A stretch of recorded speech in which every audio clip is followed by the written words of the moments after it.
day nine, something that I love so much about God is that He heals us. And I know when we think about healing, we our minds go straight to the physical healing of our bodies. But I also love that God, you know, takes even our minds and heals our minds. He heals our hearts.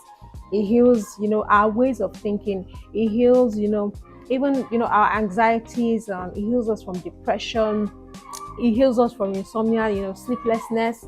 I just love that God is concerned, about healing us in any and every aspect. He heals us from old wounds and just traumatic events also.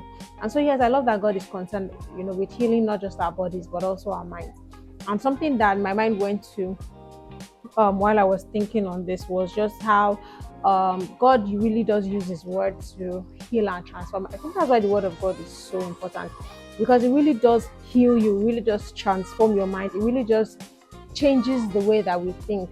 When you start taking the word of God, so many things about the world that you used to accept and see as normal start to become, abnormal, and you start to make more sense of the things happening around you.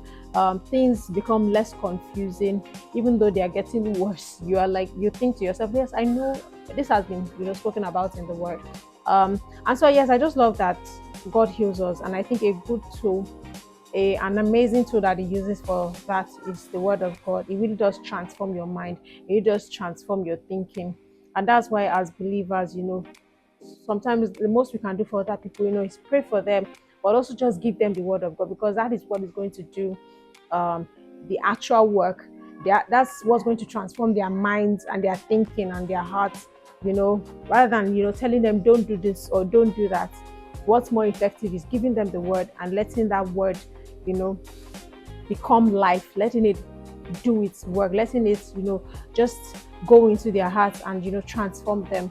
And so, yes, I love that God heals us, and I love that the Word of God is such a big part of that. The Word of God, really is life. It comes into our lives and just transforms everything and anything about us. And don't yeah, that's it for day nine. I love that God is concerned with healing our bodies, but He's also very much concerned about healing our hearts and our minds. See you on day 10.